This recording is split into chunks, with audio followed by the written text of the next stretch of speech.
Our, uh, our conversation today is going to be about the vice of vainglory, which very likely you may have never heard of, which is not surprising since it's a rather archaic, forgotten word, not often used in the English language anymore. But one of the questions that I want to focus in on today is, how does being in the limelight, the subject area of this particular vice, how does that create an area of concern for ministry leaders, people who do special music and worship, people who are up front in congregational life, and not least of all, pastors. I've had many pastors talk to me about this subject and say, don't even bring that word up. It haunts me every time I'm up front here. So, and I should also acknowledge that I'm up front and in the limelight here, so if you catch me being vainglorious, you can just raise your hand and you get extra bonus points. I think it's worth a cookie after this session or somewhat. There's only one way to be honest about giving a talk on vainglory, and that's to admit that we're all victims of this one together, including myself. So let's begin today. I want to talk about several questions. First of all, what is vainglory? What are we even talking about? What sort of forms does this vice take? And then what roots does this spring from? Where is it coming from in our heart, in our spirit, in our psyche? And then what in the world can we possibly do about this, obviously with the help of God's Spirit? And how does what we do about it, how do Christian practices help upbuild the church and give us practices for good glory seeking? That's something that I actually want to hit especially hard, because I think we need to think creatively about how to do this work of being up front in the limelight and do it in a way that is genuinely God glorifying. So let's begin our discussion with a little exercise. I'd like to ask you, first of all, who might be the top 10 most well-known people in America today? Shout them out. It's interactive. Oprah, thank you. Donald Trump. Obama. LeBron, thank you. He is always on the list. Who else? You don't? Billy Graham, thank you. Good. Stephen Curry. You don't want to admit watching the Kardashians, do you? But they are also always on this list. Thank you. Who else? I heard something over here too. Pope Francis. Good. Okay. We have movie stars. We have rock stars. People like these folks. Entertainment industry is full of people who are household names.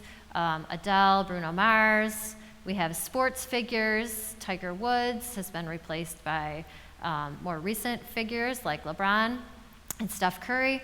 And we have political figures, and we have people who are just rich.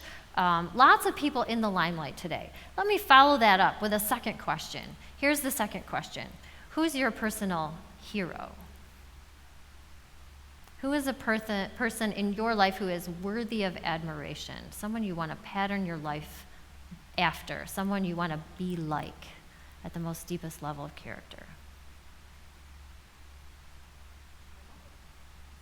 Thank you. You don't have to shout it out. Thank you. Thomas Merton, excellent answer. I do this experiment with my students in my ethics class, and when we talk about the vice of vainglory, and here are their answers. Ready? My mom, my coach, my youth pastor, my grandma, my grandpa, those kind of folks. Look at the difference between those two lists, and you will have begun the conversation about vainglory. Who is getting glory in our culture? Who is in the limelight? Who has glory in abundance? And then who is worthy of glory? Is there a disconnect between these two lists? Why is that? What should we do about that? So there's the question, there's the exercise to sort of get the thoughts flowing about vainglory. Here's another way into this topic. I often give my students these two quotes from the Sermon on the Mount. The first one tells you to be the light of the world, a city on the hill. Let your light shine. And then just a few verses later in the very next chapter, be careful not to show your good deeds. Now, when you put those two verses side by side, that could create a little bit of disconnect for people, a little cognitive dissonance, a few questions arising about what are we supposed to do? when we have virtue and it's showing. Okay? How do we do that well? I'm going to talk about vainglory. It's an unfamiliar term, but it was originally one of the 7 deadly sins. Actually, if you go back in the history, there were 8 originally, but we've narrowed it down to 7, and vainglory is one of the names that have fallen off the list. It's not one of the worst things that you can do. It's the kind of vice that gets rooted in your heart and then proliferates lots of other sin in your life. And so the reason the tradition picked out these 6 or 7 or 8 or however many you want to pick was in part because they were so dangerous. They get this grip on your heart as a God substitute, a way of seeking fulfillment without God, and then they just sort of blow up and your whole life gets colored by the enterprise. Vainglory is one of those. So it's a very serious and significant spiritual problem according to the Christian tradition. Notice, however, and this is the cover of the DVD for the movie 7, which I wouldn't recommend watching. It's pretty horrifically gory. But it's on the 7 deadly sins, and you'll notice it mentions gluttony, greed, sloth, envy, wrath, pride, lust, and not vainglory. So part of our question is, where did we get this unfamiliar word, vainglory? Why did this vice get forgotten and drop off the list? And yet, why do we still need this term today in our conceptual toolbox? Because it is something that is so perennial in human nature, a temptation so familiar, that it's something I think that we still need to be thinking about today. So here's a couple of examples of vainglory, just to think about the ways in which it gets embodied in our culture. Lady Gaga, you may have heard of her. She called herself, in a recent Time magazine interview, a master of the art of fame. She writes songs called Paparazzi and Starstruck. She's interested in fame. She's interested in dressing in a way that attracts attention to herself, to say the least. And she's kind of made a career out of it. So she's captured our attention. She's a glory getter. She's an example of seeking glory. And then if you want a more sanitized example, here's Gaston from Disney's Beauty and the Beast, and I know that you know this song. All right, Gaston song, and if you don't, you definitely need to YouTube it after this presentation. And just listen to all the different ways that Gaston celebrates himself. In fact, all different forms of vainglory listed by Thomas Aquinas, 13th century medieval theologian, are exemplified in this song. So if you get this presentation and take it with you, you can go do some cultural discernment and pick up all those great references in your favorite Disney film. The interesting thing about this picture, too, is that Gaston is looking in a mirror, and that is the traditional medieval trope for the vainglorious person, someone who's looking in a mirror. And you might recognize there the echo of Narcissus in that depiction. And then, of course, for nerds like me, right, I always have to kind of point back at the self here, since we all struggle with this difficulty. Here's Garrison Keillor confessing that he lusts after recognition, is desperate to win all the little merit badges and trinkets of his profession, and is of less real use in the world than any good cleaning lady. I think every academic probably should paste that one on their door. We are degree seekers. We want all the letters behind our name. We have the fancy introduction and how many books we've written and blah, blah, blah, right? So even as a Christian college professor giving talks on behalf of the Institute for Christian Worship, I can be vainglorious in a completely nerdy way, okay? It's definitely possible. So the different forms of vainglory are everywhere. And here's one for social media users of all ages, Facebook, Twitter, Snapchat, you name it. How many likes are you getting? What kind of persona are you putting out there in your social media profile? What kind of witty things do you say? What kind of negative things do you say or not say? As I ask my students, does your social media profile match your person, such that if someone only knew you from Facebook and then met you, would they be surprised? Is there anything missing? Right? So we can all play the vainglory game that way too. So that's a good snapshot of recent faces of vainglory. Here's one from way, way back in the Gospels themselves, the verse that we saw earlier, and this is the form that the Christian tradition way back in the 4th century AD among the Desert Fathers was most concerned with. How when you are seeking Christian virtue, Christian sanctity, and you have a witness, and a genuine one, of God-given virtue, how do you handle that kind of glory? When that's on display, how do you do that well? So that will be part of the question that we're dealing with today. Now, what in the world is this thing called glory, or that I'm calling glory in this presentation? We often think of glory as a God word, and only a God word. Like only God has glory. Human beings, we don't do glory because that would be usurping, right? And I want to just address that concern straight up.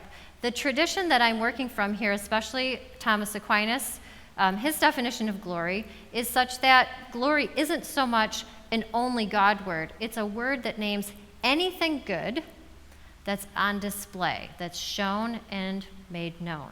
And you'll notice that the English language itself still uses the term that way. It was a glorious sunset. The hydrangea in my front yard is just now blooming in a glorious display.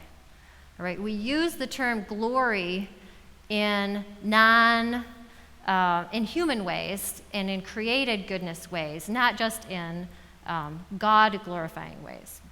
So when we're using glory to refer to things other than God, how is that supposed to go, and how is it supposed to go well, and how can we mess it up, and how is it directed or not directed to God's glory? Those will be the questions that we're trying to get at today. So glory itself is supposed to name something good, even something that we can say is good about created things. And then we're going to take that kind of acknowledgement, attention, approval, and so on, and watch the ways in which it can go bad.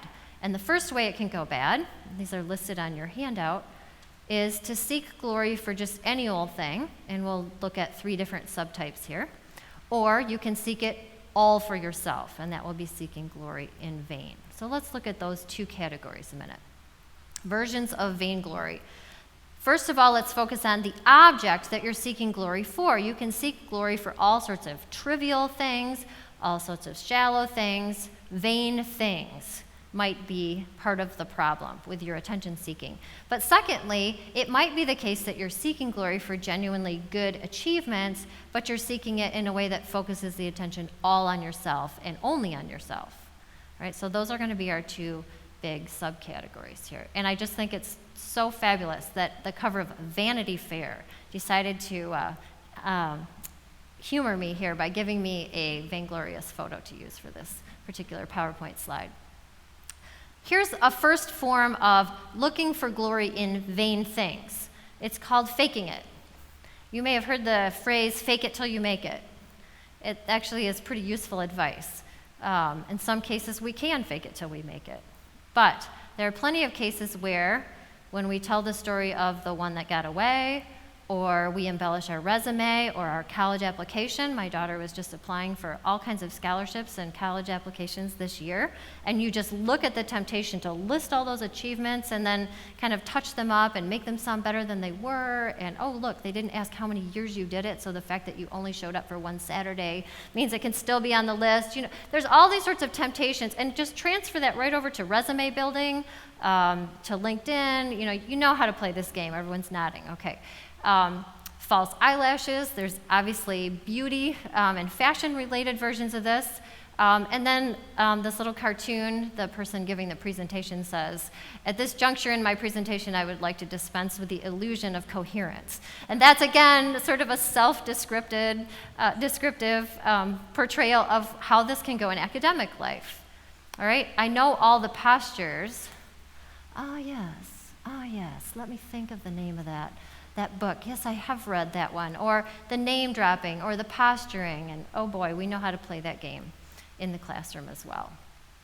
All right, now sometimes you actually do have the good in question, but it's a kind of good that's just not that important in the grand scheme of things. So in honor of my 11-year-old son, I had to put the monster truck picture up there. If you drive a truck with humongous tires and big flames on the side, well, you genuinely have the truck, and the truck is a good thing, but it's just not all that awesome, all right? It's not going to be sort of a life-defining purchase, or maybe it shouldn't be, okay? That's not the kind of thing that we should be making our reputation out of. And likewise, the pearl-encrusted 4-inch stilettos on the slide. Again, wow, okay, but in the grand scheme of things, probably not all that important as a good that we're trying to have.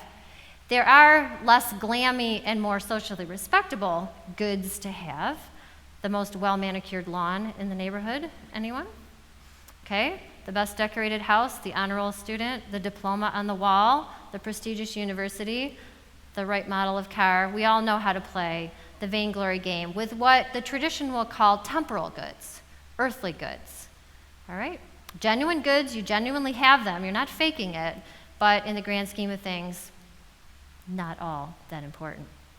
And then last but not least, a category I've kind of invented called notorious vainglorious.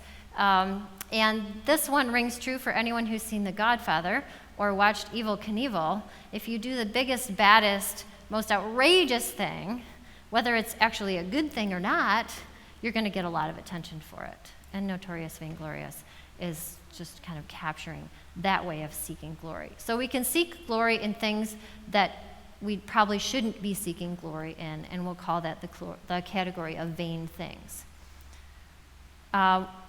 As a side note, each one of the 7 capital vices has a set of offspring vices that flow from it.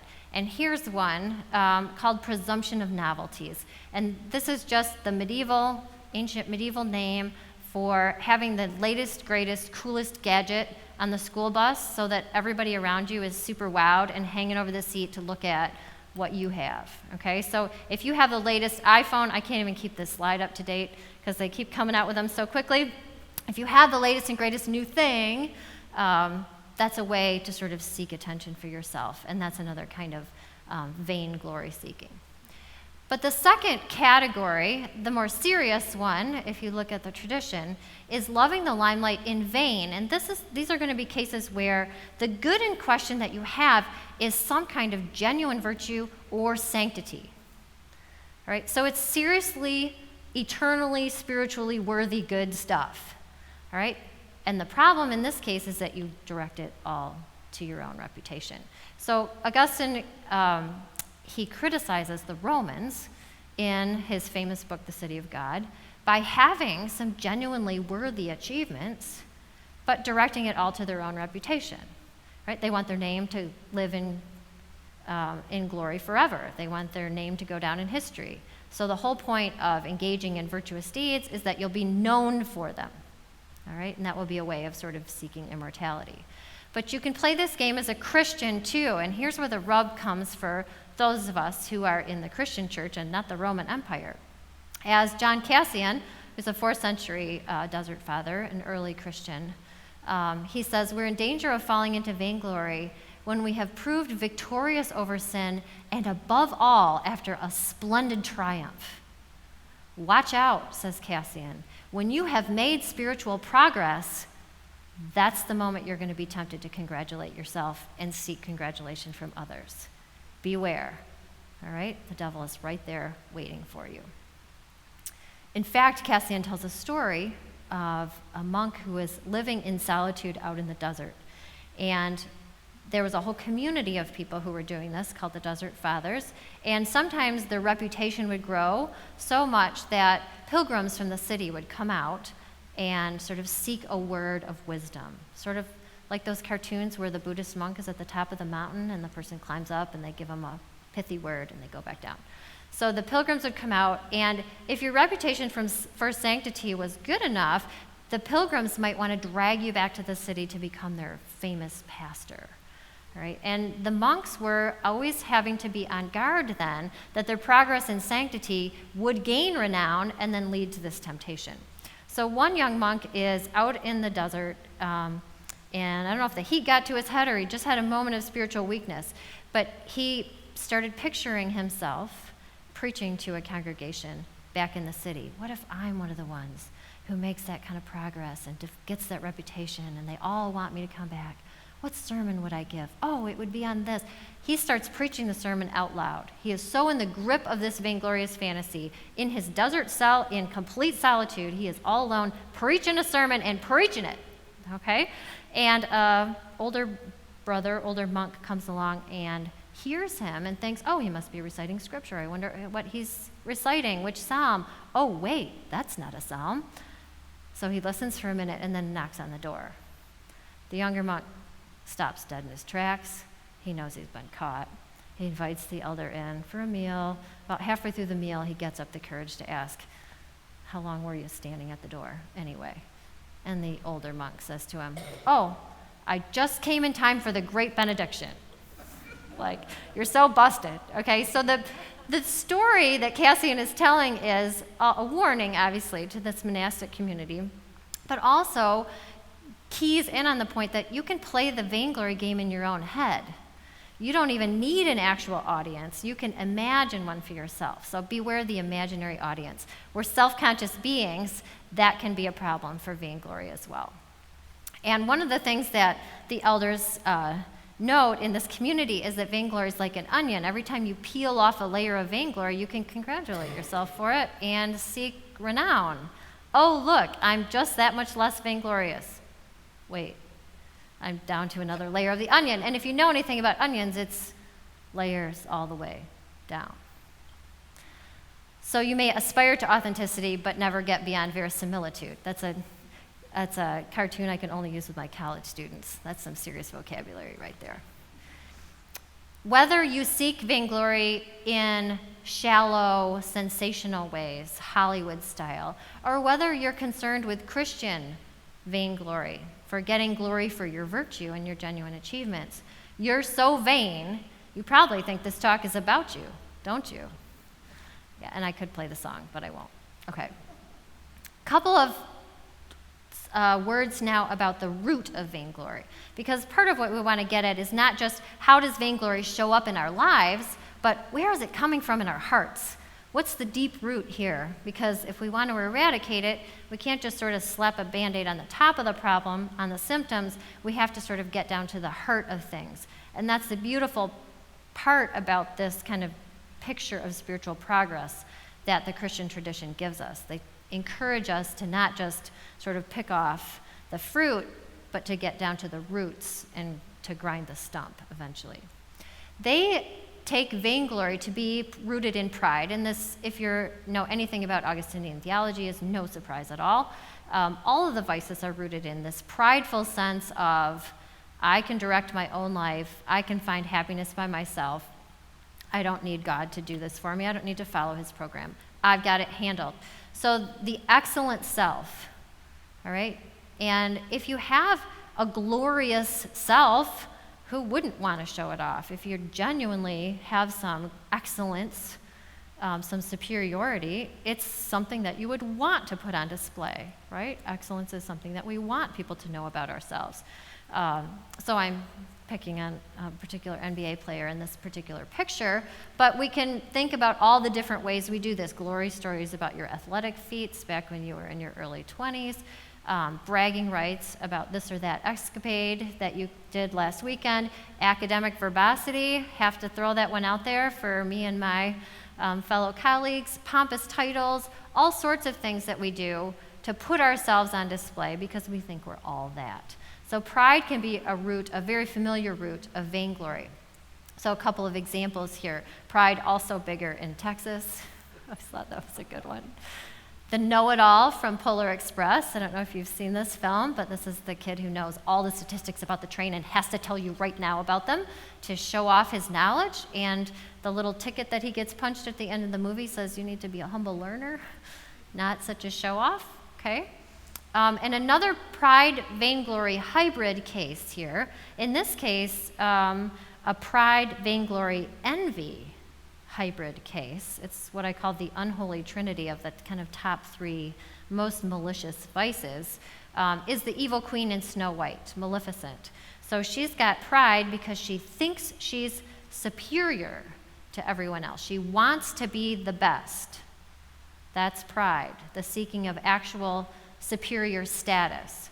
She's also vainglorious. Look, there's the mirror again, right? It's the center of the story. She needs the mirror to validate that for her. She needs an audience to confirm her and to give her attention for that superior status. And thirdly, she has envy because she wants to take out the competition. right? She sends Snow White off to her death. So Disney, again, here, a helpful illustrator, again, of the way that those three vices are often deeply interwoven. Now, you can also seek vainglory without pride. Okay, this is sort of the crass attention seeker, and you might think of this as sort of the end of a slide where you start your journey concerned with status and superiority, but in the end think, you know what, that's so much work to actually be excellent. What if I could just get lots of YouTube hits for doing something silly and outrageous? That's a whole lot less work, and I still get 14,000 likes. Okay? So crass popularity is kind of vainglory, wanting attention without caring about superiority. Imagine you could also care about superiority without caring what people think of you, because that would be slavish, right? Who cares what popular opinion is? I'm so above that. So we can imagine cases of pride without vainglory and vainglory without pride. Most of the cases we run across, as the Christian tradition notes, are combination cases where vainglory is something that grows out of our desire to show off a prideful self. All right? There's a story in a book called Fame Junkies of a professor who began his career doing something genuinely academically excellent and noteworthy, but as he got more and more acclaim for it, more and more interviews for it, found himself gravitating more toward his career hinging on whether he was getting attention and interviews rather than whether he was producing genuinely good scholarship. And I can only imagine the way this might also go in the pulpit, right?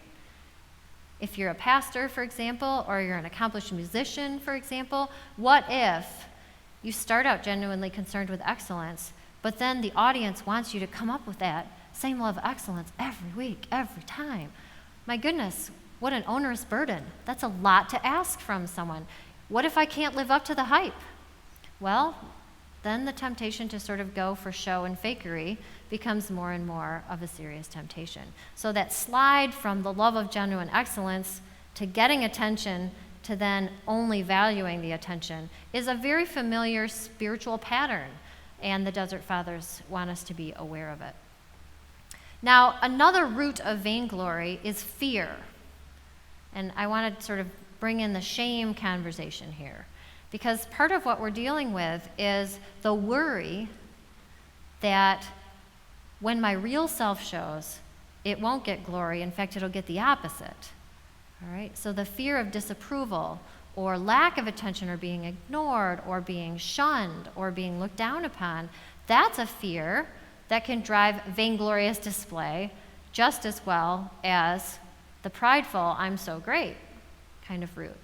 Imagine a case in which you were trying to sell cosmetics in a country where everyone already thought they were beautiful or good enough. It's not going to work, right? You have to make people feel like they're not good enough, they're not beautiful, and they need to sort of layer on the beauty products in order to be up to snuff, right? Fashion works the same way.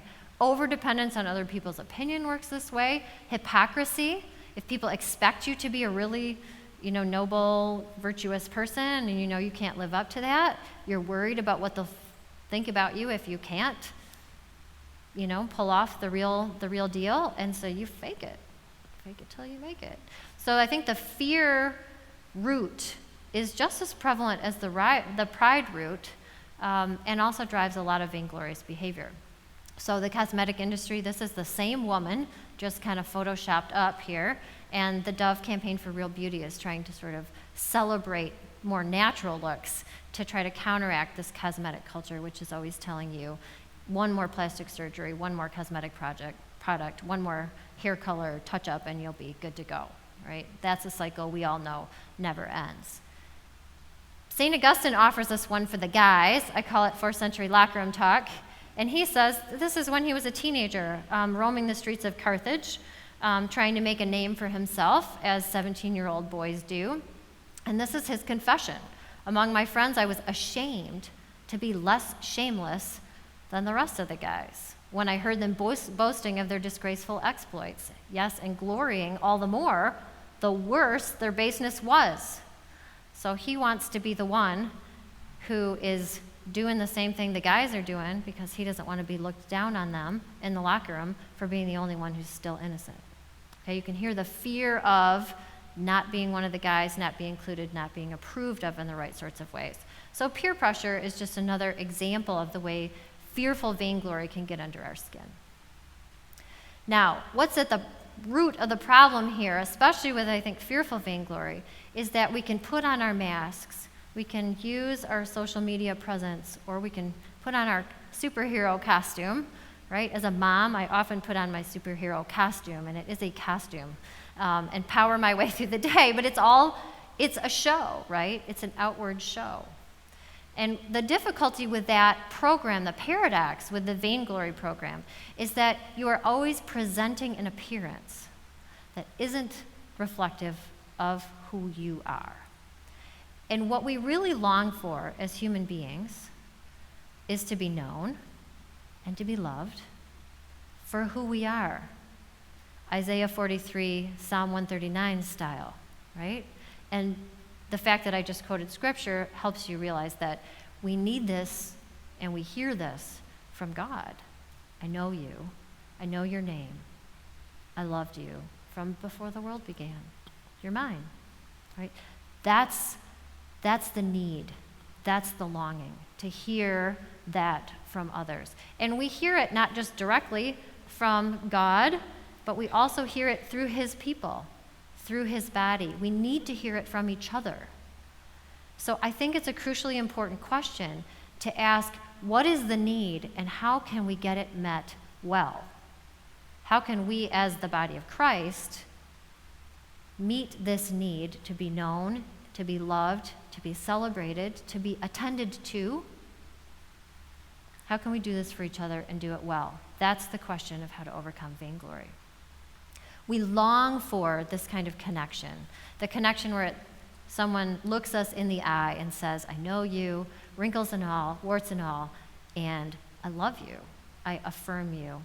Your gift and the gift of you is important to me and validated. So we're all longing for that kind of connection. How do we do that well in the church?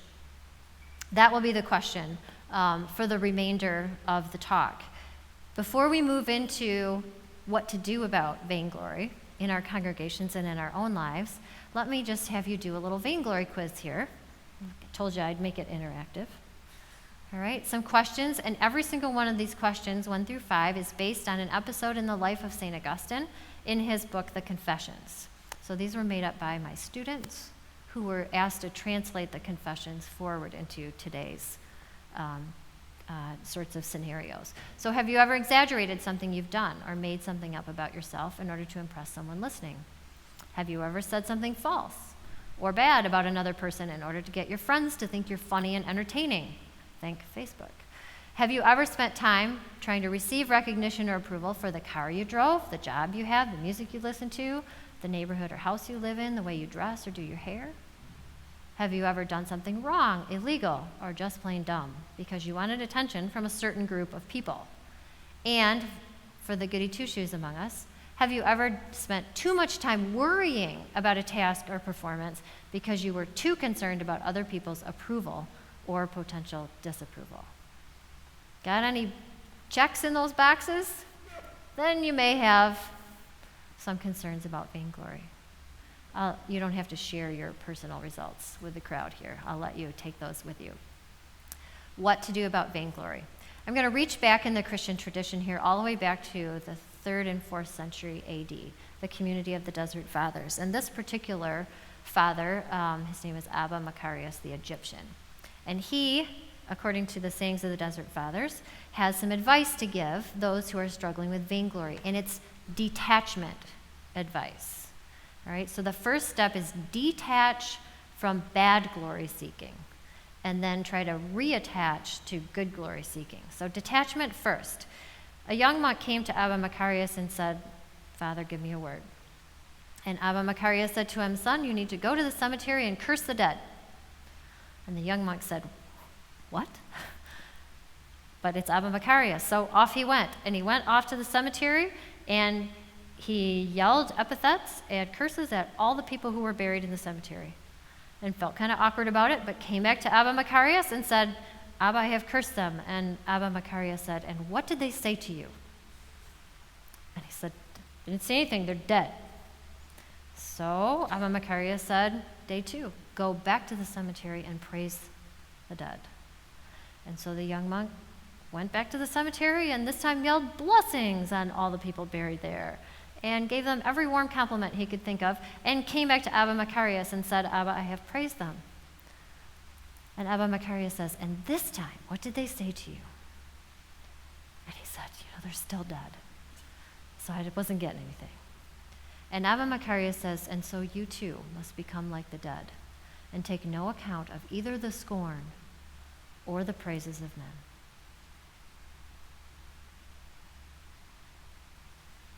And that's how the stories of the Desert Fathers are.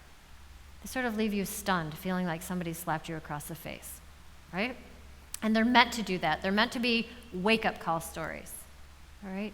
In the sense of how much of my life do I spend fashioning my outward appearance and speech and emotions and responses, hoping for praise and trying to avoid the scorn of other people. Where is my focus? Is my focus on, is what I am doing and being of glory to God, or am I looking for human approval, reputation, applause? And Abba Macarius says, you need some serious detachment, people. You need to detach from the personal applause program. All right? So that's stage 1. Solitude is a spiritual discipline, which some of you are probably already aware of, which the Desert Fathers recommended. What does solitude do? Obviously, takes away your audience. Get away. And as you know from Cassian's story, you can take your audience with you, right? All the little chatter in your head. But if you enter into solitude and you stay in solitude long enough, the chatter does die down. All right, so that's why it's a spiritual discipline, a recurrent practice. You don't just do solitude once. You come back to it and come back to it and come back to it again. Likewise with silence, you shut down your mouth, the thing that you most typically use for self-aggrandizement. Here's an exercise I did with my students. I actually just did it this semester with a bunch of very, very, very smart and smart alecky ethics students. For 1 week, I said, we're going to practice silence on a college campus. Don't panic. You don't have to be completely silent. You just have to be silent about yourself. So no talking about you. No complaining about what bugs you. No talking about what movies you like. No mentioning of which, awesome new band you found on YouTube. No rationalizing your behavior. No excuses. No social media. Shut down the self-promotion program for 1 week. How did it go? Well, one of the things that they notice is that it's very difficult to do this exercise because you're halfway through a conversation where you realize, oh, whoops, I've already talked about myself and I wasn't supposed to be doing that. So one of the things that they did is they kept a tic-tac in their mouth, following the advice of Abba Agathos, who kept a pebble in his mouth for 3 years to learn silence. Okay? So when they actually remembered to be silent, then they had this response. This is the response my family gave me when I practiced it. Mom, are you feeling okay? You're kind of quiet. I'm usually kind of out there with the conversation, apparently. And when I shut down the conversation, wow, conversation kind of dies. And when I shut down conversation about myself, I realize how much space I've been filling with self-talk, right? The third thing they noticed was listening is hard. It's really hard to pay attention to someone else. If you want to do some homework follow-up for this talk, go to Google and Google on Brian Regan, I Walked on the Moon. There's a clip right at the end called The Me Monster, and it's Brian Regan, a comedian, talking about the person who is always talking about themselves, who is a conversation dominator at parties. Do you realize that you are this person most of the time? We didn't until we did this exercise and realized just how much of our conversation was devoted to self-report, self-presentation. All right. Now, not all self-communication is bad. Obviously, we need to communicate with each other. We need to self-disclose, to build community, and to be intimate in friendships and relationships. That's all good. But look at the percentages. That's what this exercise taught us.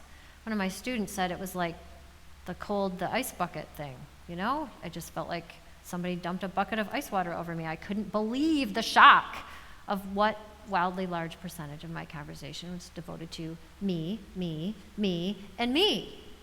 All right, so this exercise was a good kind of practice exercise, a little dip into a snippet of silence to try to think about the ways in which we are overly glory-seeking in the wrong sorts of ways, and the ways in which we might need to detach.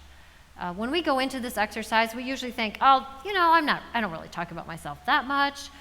This isn't going to be a difficult exercise at all. And I have my students rate the exercise in terms of difficulty. We did 4 different exercises during the course of the semester, and this one was a 5, highest level of difficulty across the board. We didn't realize how hard it would be for us not to talk about ourselves. So try it at home. You may surprise yourself. And then we need to think about what to do about our self-awareness, that we are more caught up in vainglory, we are more self-aggrandizing in our conversation than we ever imagined. One example that I'd like to give comes from the band U2, because when they published this album, the Joshua Tree album, they were sort of at the height of stardom. They were making millions of dollars on the world stage, sold-out crowds, screaming fans, and they were a little paralyzed by the situation. Can we live up to the hype? When we go out there, people are screaming so loud, they're not even sure they could concentrate on the music anymore. Okay? Now, when you're really good at something and you do get success and attention for it, it can be overwhelming. And one of the things that The Edge, the lead guitarist, said, we were almost overwhelmed by stardom and fame when it first came our way.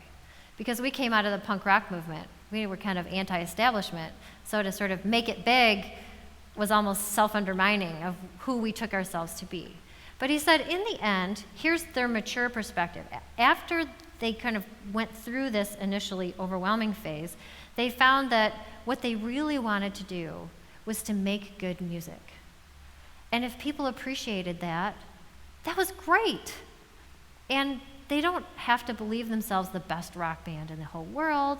They don't have to have screaming fans everywhere, but they're just grateful for the fans who do appreciate the music that they love to produce. Okay, so they had to sort of go through these different stages of getting overwhelmed by fame and then gradually maturing past that phase. I think I'm going to give you some advice from St. Augustine to try to take that into, again, the congregational or the Christian arena. St. Augustine was a professional rhetorician. He was a speech giver and a speech teacher. He knew how to get attention. And God made him a preacher. All right, now he has to do an offering of the word every week as the pastor, the bishop of the church in Hippo. And on the anniversary of a great bishopric, of his bishopric, he had to give a speech and a sermon. And he says, I want to share 2 things with you, my dear congregation. Here, as I stand in the limelight, how can I do this well as a pastor? I'm standing up before you, I'm giving you God's word. How can I do that without being vainglorious about it? It's a tricky business. The first thing he says is this: God is a gift giver. He's the ultimate gift giver. So when I share my gifts with the world, I'm the waiter, not the master of the house. All my gifts come from the storerooms of the Lord. And I'm here to serve them up. They're here to be shared. And I'm the sharer, not the source.